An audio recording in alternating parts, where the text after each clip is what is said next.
आज हम vertical milling machine M3 के हेड को तीनों तरह से कैसे मूव कर सकते हैं उसके बारे में समझेंगे। इस स्लाइड से हेड आगे की ओर आता है और पीछे जाता है। ऑपरेटर जहां खड़ा है वहां से हेड को हम एक तरह से कहा जाए तो जूम कर सकते हैं।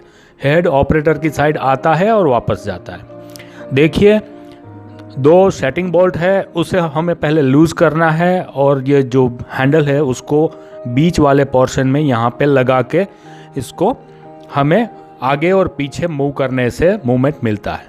ये अभी लॉकिंग कंडीशन में ये डाल रहा है ऑपरेटर, और इस कंडीशन में अब आप हेड के ऊपर कट लगा सकते हैं।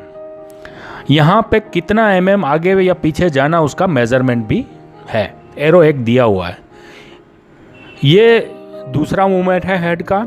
ये तीनों बोल्ट आपको लूज करने हैं और इस बोल्ट से आप मूवमेंट कर पाएंगे हेड का। देखिए, ये अभी ऑपरेटर इसको लूज कर रहा है।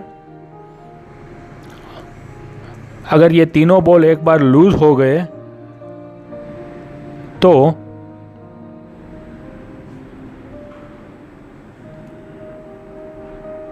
यस, यहाँ पे आप देखिए, ये जहाँ 0 था अभी 5 आ चुका है। ऐसे ही ये मुड़ता जाता है हेड। आपको जब नया मशीन मिले तो पहली बार सभी एंगल से हेड को एक बार मूव करके चेक कर लेना चाहिए। फिर से आप 0 सेट करके इसको लॉक कर दीजिए। हमारा ऑपरेटर इंस्ट्रक्टर आपके फ्लोर पे आके आपको सिखाए, इसका डेमोन्स्ट्रेशन दे, उससे पहले आप इसका इंस्टॉलेशन कर ले, इसको चेक कर ले। इस वजह से ये वीडियो बनाया गया है।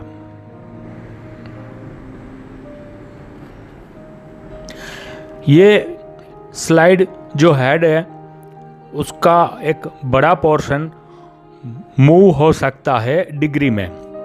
आप कौन सा डिग्री में रखना चाहते हैं हेड को, वो ये 4 बॉल लूज करने के बाद तय कर सकते हैं। ये 2 बॉल आपके लेफ्ट हैंड पे है और 2 बोल्ट राइट हैंड में है। दोनों तरह से बोल्ट को लूज करिए। उसके बाद आप शायद इसमें 2 आदमी का ज़रूरत रहेगा।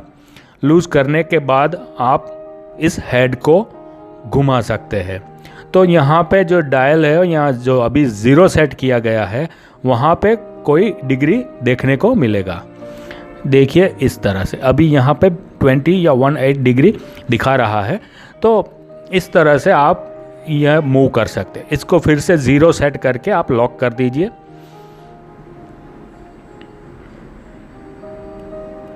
तो ये था हेड का तीनों मूवमेंट।